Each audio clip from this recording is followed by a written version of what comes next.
to another edition of OceanCore's Pollution Solutions, Science and Advice. Today, we're continuing to demystify our materials. Wait, we weren't done with that yet? Not just yet. We covered most of the plastic aliases in my video, Materials 1. To be fair though, we need to take a moment to look at the other side as well, the natural side. It's important to know at the get-go that there is no one perfect answer or silver bullet to our pollution problems.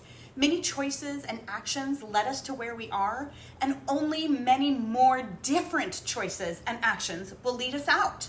But to do that, they have to be better choices than they were before, more informed, with true, real science, and then acted on, lived, shared, and passed on to our next generation. That said, let's start by looking at the natural side of materials by examining the wondrous eco-material, silicone. This is a big one for me. Used in many eco-friendly products because it has a long, durable, reusable life, withstands extreme temperatures, is less reactive with other harmful chemicals, and can be molded into any shape, bendable or not. Is it a better alternative than plastic? Not really. Why not? It's made out of a natural material, right? Like sand or quartz? What's wrong with that?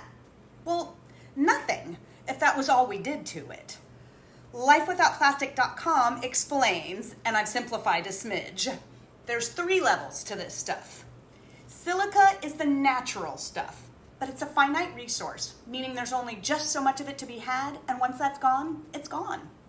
Silicon is what they call the backbone for the material that makes what we use, made by heating silica with carbon. Then silicon meets fossil fuel-derived hydrocarbons and becomes silicone, which makes the backbone for the final silicone resin for our products. In general, most silicone products are a silicone petroleum or oil hybrid, meaning the product will have a longer life, leach fewer toxins into our food, but it's not biodegradable, nor does it decompose. And although recyclable, it has a low rate of return, and it requires a specialized process, which really means its end game is the same as plastic: trash. That kind of defeats the purpose, doesn't it? Now, let's talk about stainless steel and bamboo for a hot minute. Both are good choices, but in thinking about the entire life of the product, bamboo may be a better, more sustainable choice.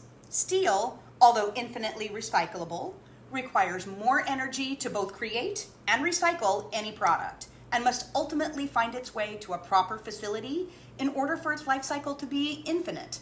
Bamboo, on the other hand, if it gets lost in the gutter, Mother Nature just does what she does and repurposes it.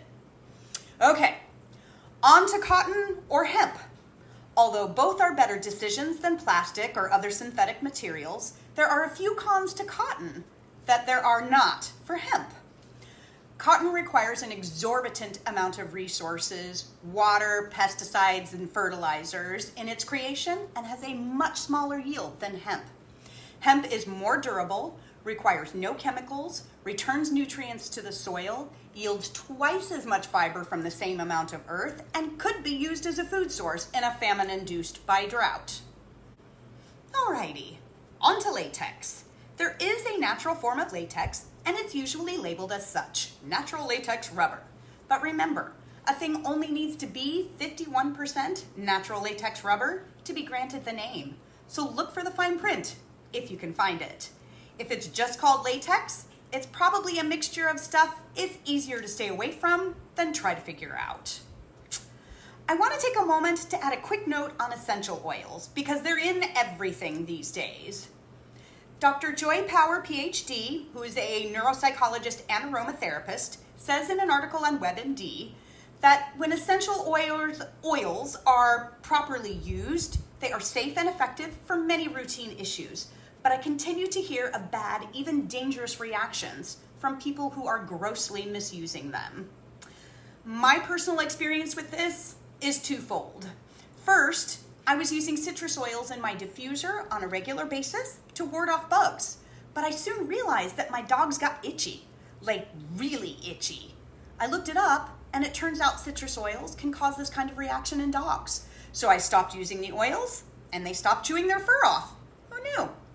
Second, I love my stress relief essential oil formula for tense times, and I find it really helpful.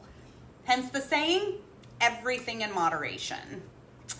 Finally, if there's only plastic, and there will be those times unfortunately, ask yourself, do I really need the item? Or is there another way? If you need it, that's okay. Make the best choice based on how you might recycle or reuse it when you're done with it. And follow through. Well, that's all for today. Thanks for joining me, and I'll see you tomorrow for our ocean-friendly shopping tip pollution solution. So subscribe to OceanCore's YouTube channel, and please like and share. Help OceanCore continue to grow by visiting Nara Treasures on Etsy and making a 30% donation by way of purchase. And most importantly, whatever you learn here, share it forward. I'll see you next time or tomorrow.